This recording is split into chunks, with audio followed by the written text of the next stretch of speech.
3 reasons why Vanguard is wrong. And for this, we got to bust out the PVC pipe of knowledge. The PVC pipe of knowledge. Why? Because this is important for you guys to understand as you're dealing with the doomsdayers.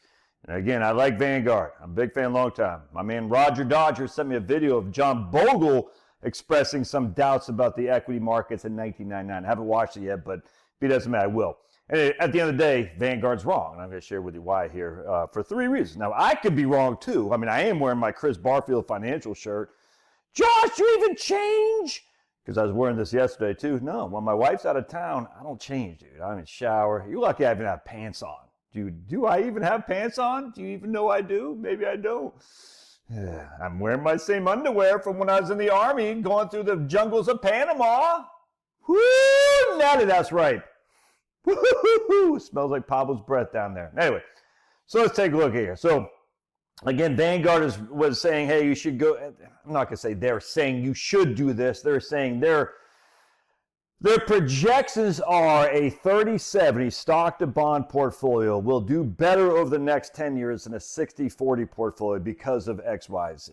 All right.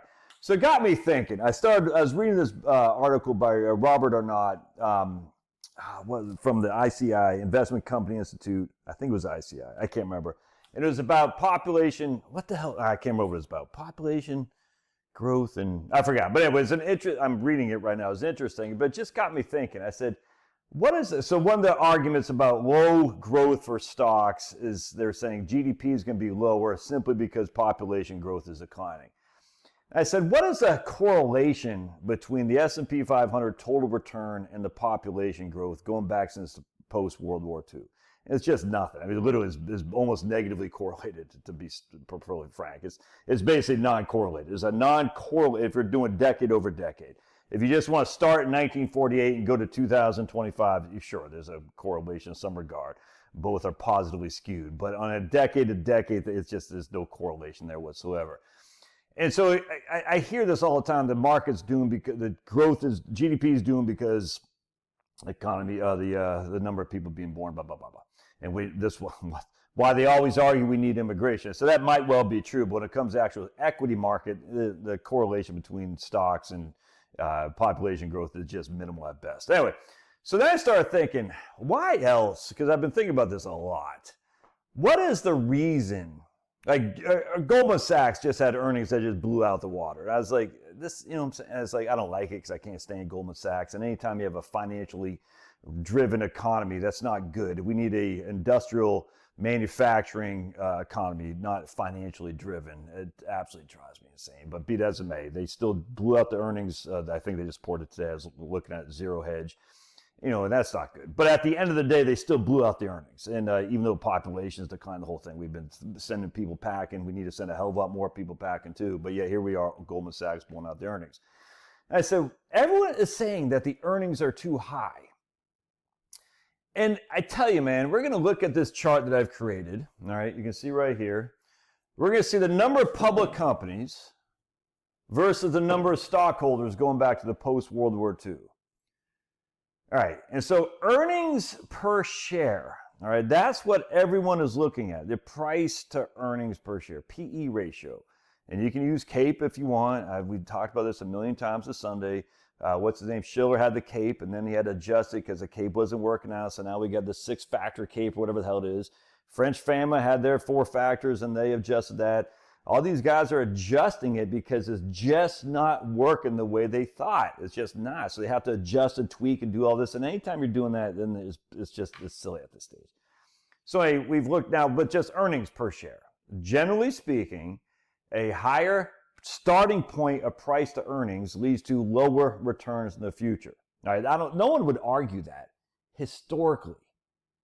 Historically, no one's going to argue that historically. A high PE ratio leads to future not negative, but less returns. But the historical market, this is the graph of the historical market. The number of publicly traded companies, as you can see on the left axis, is that the axis? I forget what the hell it is, but the left Y or whatever the hell it is. Like that's X, right? That's Y, I can't remember. Versus the number of stockholders. Stockholders includes 401ks, IRAs, and all that stuff too. Mutual funds. So the number of publicly traded companies was about 2,000 in 1940. It went to a high of about 8,000 or so in 1990s. I'm saying not 1990 specifically, but the 1990s. And it's gone down 50% since. From the late 1990s, early 2000s till today is down 50%. The number of publicly traded companies is running around 4,000 or so. The number of shareholders from that point has gone from 100 to about 175. You see this right here? We have way more people investing now than we've ever had. And yet we have way more people investing in fewer and fewer publicly traded companies. Now you can make an argument, you can say, yeah, but Josh, the number of shares outstanding, where did I do my phone, in terms of the amount of shares that people can buy have increased dramatically too. And I said, well, maybe, but I'm going to show you something here too. I mean, it's true, I'm not denying that. But if we look at, you're going to have a hard time seeing that, the percent growth of total outstanding shares per decade.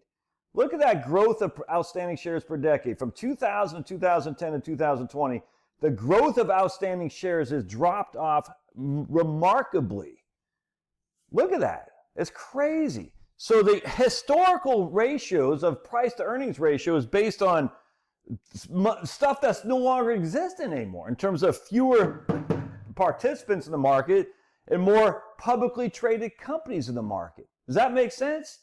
So what happens when the supply, the number of companies outstanding, the shares of those companies outstanding goes down, and yet the demand goes up? What happens to prices? Prices go higher. This is just basic economics 101. Demand goes up, and look at the demand. We're talking a 75% increase in demand from just 25 years ago. Look at the supply, a 50% decrease in supply from 25 years ago. What does that do to price? It makes it go up.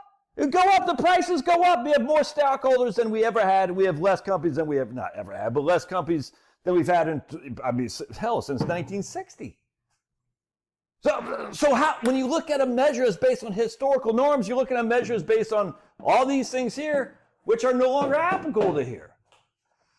I mean, you not see that? On top of that, even worse, on top of that, a significant portion of the shareholders who own the stocks are retirees who are not selling the shares that everyone thought they were gonna. There's gonna be a massive wave of sell-offs because retirees are gonna run out of money and sell their stocks. It's just not happening.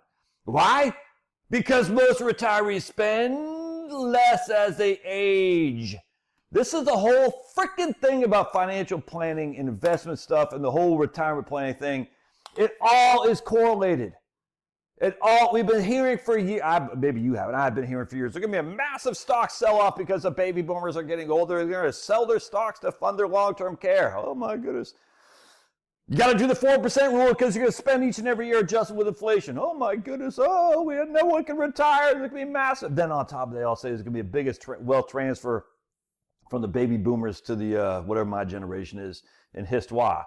And I was like, okay, well, these two things are mutually exclusive. You can't have the massive sell-off of stocks to fund long-term care and the greatest wealth transfer at the same time. That doesn't make any sense. And yet we haven't seen the massive sell-off in stocks to fund long-term care. Now, my mom is 78 years old, and she was born in April 1946. That makes her 70. She was born in 1946, April 14th, 1946. So she's, how old is she? 78, 79, 77, something like that. Anyway, she's not even 80 yet. So maybe, and she is in a nursing home, a long-term care facility. I'm going to go see her next week. As a matter of fact, very much looking forward to see my mom. But anyway, at the end of the day, she will sell her stocks, but she has annuity income. So a lot of her stocks have already been sold to fund her annuity because she's smart. She bought a single premium income annuity. Anyway, but my mom is the exception to the rule, because this is what I talk about in my previous books, that most people don't go to long-term care facilities. They're not selling their stocks. They're spending less money. The husband dies at home in hospice.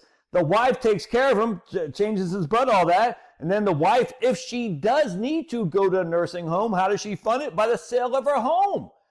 This is the reality that freaking drives me crazy, how no one can see this except for me in my Chris Barfield shirt. Why? Because everyone else has this preconceived, oh my goodness, stocks are too high. Why? Because price-earnings ratio is too high. Why? Well, historically it's based on this. Very few investors and lots of companies. You can make a case in 1940, 1950, PE ratios were low there too. No, I get it, 100%. How many people are invested? Very, very few. Why would we even use this as our historical basis to say what's going to happen in the future? Well, look how many investors there were.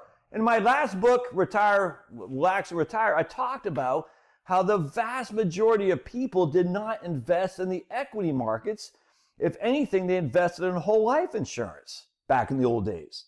It wasn't until right about here that people started investing. In fact, even I'd make an argument right about here more, because simply at that stage, pensions were starting to really go down, and people start realizing, hey, I better take care of my own self.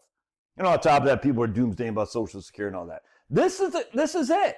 The number of publicly traded companies, the number of shareholders, the growth of the newly issued publicly traded shares, stock buybacks, reducing the number of shares outstanding, number of companies issuing stock going down, number of companies you can buy stocks going down, the number of shareholders going up.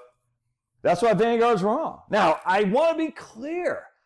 If you are a conservative investor, I do not say don't be 30-70. I had a couple of people say, but Josh, you recommend Wellington. I actually make no recommendations here. None of this is recommended for anybody. I want to be I get this quite a bit. Well, no, I never recommended nothing. If you are a conservative investor, though, being in a Wellington, a 35-65, a 30-70 portfolio, hell, all bonds doesn't bother me at all. If you're a conservative investor. If you're an aggressive investor, why would you go 30-70? It don't make any sense. If you're a 60-40 investor, why would you go 30-70? If you can, I got no qualm with that, but don't do it based on PE ratios are too high. It don't make any sense. My man Roger said, I'm already a conservative investor. I said, dude, then follow the Vanguard. So I like Roger. I said, no, that's fine. But for somebody who's going to be a 60-40 investor to go 30-70 simply because of Vanguard, I find that freaking atrocious. Because Vanguard is using metrics that I challenge, and you should too. Anyway, it's so freaking frustrating to me. I'm like, how come I'm the only guy talking about this, man? No one else has talked about the number of shares outstanding, the number of people investing, the number of publicly traded companies. No one else has talked about that. Now you got the earnings risk premium, the basic. I'll do another video on this. All right, smash that like button. I got to take Finian to get his blood work, so hopefully he'll be doing okay. It looks like they think he might have arthritis. I got to take him to get his blood work, drop another 100 bones on the stupid vet, and then tomorrow I got to take him to an orthopedic doctor to see if he's got arthritis. Smash that like button for Finny. God bless.